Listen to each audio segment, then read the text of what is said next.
Oh my god.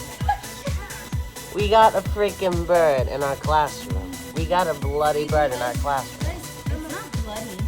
What? No, I'm just saying that. I'm not actually saying it's bloody.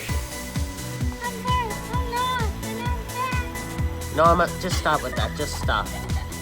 Just stop, Norma. You're ruining the video. I don't care. And if you don't care, then stop bothering the bird, Norma.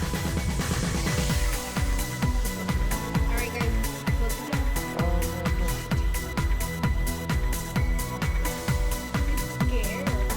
It's just sitting. It's just sitting there in the corner. You have to feed him with seeds inside the hole. Can we just give him like bread or something? Oh, there we go. There we go. The worms? Where are they? Wait, this bird? What kind of bird is he anyway?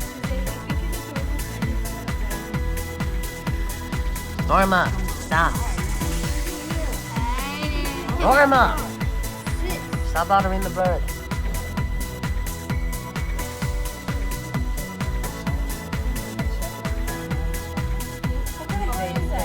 It's just a normal bird. Yes, I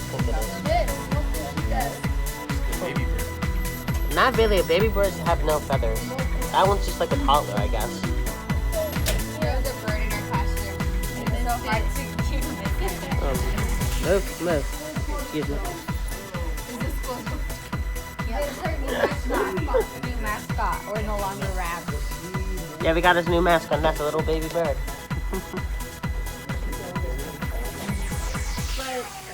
Just go take care.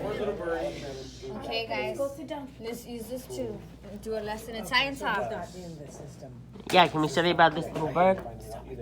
What? I'm good. Okay, we'll do a video of what happens when birds lose their wings. Let's watch a video on that. Yeah. See what we can do, or what should we do when there's an injured animal? Okay. All right, go sit down. Oh, Go sit down. Go sit down. Miguel. Miguel. Let's Go sit down. Miguel. I mean, all the students. I get a feeling he's gonna pop out any minute. He's not. I know. I just get a feeling he's gonna freaking pop out of it.